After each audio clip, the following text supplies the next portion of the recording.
to the Florida Senior Group here in Chicago, Monday, February 13th. I'm Killer, and I'm with the one, the only, the Wolfman. Wolfman, how are you, pal? Great weekend. A little cold here in Chicago, but good stuff. It is a little chilly in Chicago, but we are in February, and it's been kind of a mild. We're actually seeing those commodity prices a little bit move around. Anything pertinent here to discuss in the corn market? Well, corn is rallying. I was talking to a couple of the traders down here as to what was happening. There was a big sell-off Friday late in the day. Corn, wheat sold off. They put a short squeeze on the soybean traders. Soybean just had a rip-your-face-off rally in the last 15 minutes. Kind of like that anaconda snake just squeezing until everyone pukes their position. And that happens a lot on the floor here. Yeah, that's what we saw here on Friday, and now everything's kind of snapped back. Corn's up 10 cents. All commodities in general are. I mean, you're seeing WTI crude up in the $100 a barrel range. They're putting the dollar's losing a little bit of strength, and they're putting the squeeze on those shorts in the corn, or corn and oil. Absolutely, and to stay along that parallel path of turmoil, we're seeing this Greece situation. I think 10 buildings got set on fire. We saw like 70, 100 people get arrested, more and more. David, what are your thoughts on what's going on in Greece? Well, Greece is supposed to be saving some money here. By burning down the city, you guys aren't saving yourselves any money. You're causing more problems. I mean, you guys have to make the budget cuts to come up with the money that you don't already have. To burn down the city doesn't do anybody any good. It's just going to cause the government more money to replace all these buildings that got burnt down. The people that actually are still having a job and working, those businesses, they can't open, so there's no business at all. So they're really putting the thumb screws on themselves by their actions. And despite the fact we did see, it was such a graphic weekend in the news, watching these buildings on fire and the rioting and whatnot.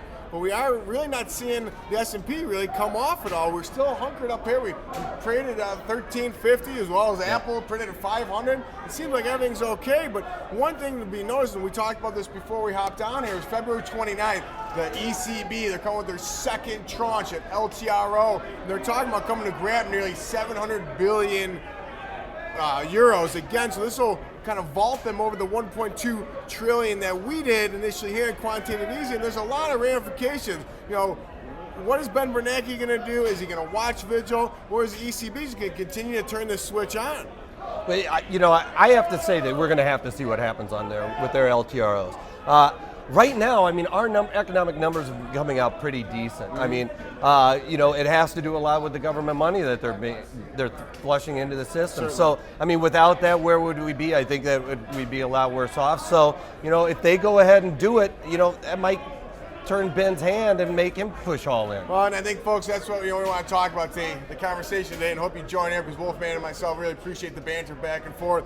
But at what point does this LTRO get deemed negative? Because right now it has really put a huge win in the sale of this market. But there's two tiers of collateral, and we're seeing a very, very distinct separation. Now, the private lending, they really want some phenomenal collateral. They really want to feel to rest at night, to really get some good sleep. They want what's the word I'm looking for here? Well, help me out here, Wolfman. Cream of the crop. There we go. Thank you. I want to take it off the top and have that exactly. Safe. So that's what they want in the private. Thank you. They want that in the private world. But the ECB is basically laxed any type of collateral coming in. So they are taking olive oil. They're taking anything. My used shoe that I'm getting ready to throw out. Absolutely. But the point being here, folks, all joking aside, is that you can lead a horse to water, you can't make him drink. Cannot make him drink. So now we are seeing they are lending, but they are not lending on. So those banks are hoarding that money. They're putting massive amounts of overnight deposits back to the ECB for that negative 0.75 yield. What other ramifications? We'd love to see you join, but this thing is really kind of real time, right? Well, that's one of the biggest problems I've been talking about also is even the banks in the United States are having trouble lending. Why? Because, why would they lend to you or I on a 30-year mortgage to buy a house at less than 3% or 3.5% and take the risk off the table?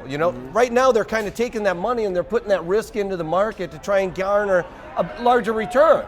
So until they stop that kind of mentality, to that where point they give them exactly, the choice. folks. To that point exactly, Italy right now, you can borrow at 1%, buy a 3-year note for 3.5%, and you're locking down You know, I mean, 2%. it's 2.5%. You don't be a mathematician, but on $1 billion, that's $26 million And, in profit. and the risk that we're seeing around the markets right now, you're locking in 2%. Who wouldn't lock it in right now? Right. So as we see this kind of calm seas right now, folks, I think there's some tumultuous times coming ahead. But right now, we're going to have to be in a holding pattern, I think, till February 29th. So a lot to talk about. It's Monday. Wolfman are fired up here down at the CME Group. We'll be here all week. So one other thing, be the hammer. Not the nail.